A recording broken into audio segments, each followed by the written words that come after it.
മേലാമൽ പ്രോപ്പർട്ടീസിൽ നിന്ന് നിങ്ങളെ കൂട്ടിക്കൊണ്ടുവന്നിരിക്കുന്നത് പ്രവിത്താനത്താണ്. Budget friendly ആയിട്ടുള്ള 22 സെൻറ്റ് ലാൻഡാണ് നമുക്കിന്ന് സെയിലിന് വന്നിട്ടുള്ളത്. വീട് വെക്കാൻ ഏറ്റവും അനുയോജ്യമായ ഒരു ലാൻഡ് തന്നെയാണ് ഇവിടം. ഈ പ്ലോട്ടിൽ നിന്നും പ്രവിത്താനം ടൗണിലേക്ക് വെറും 600 മീറ്റർ മാത്രമാണ് ദൂരം.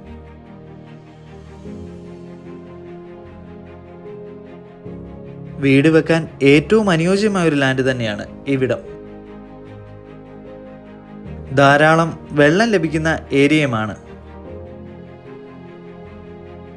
അത്യാവശ്യം നല്ലൊരു കയറ്റം കയറിയിട്ട് തന്നെയാണ് നമ്മൾ ഈ പ്ലോട്ടിലേക്ക് എത്തിച്ചേരുന്നത്. ഈ പ്ലോട്ടിന് ചോദിക്കുന്ന വില സെന്റിന് 65,000 രൂപ മാത്രമാണ്. ഈ പ്ലോട്ടിനെ പറ്റി കൂടുതൽ അറിയാൻ താല്പര്യമുള്ളവർ ഞങ്ങളെ കോൺടാക്ട് ചെയ്യുക.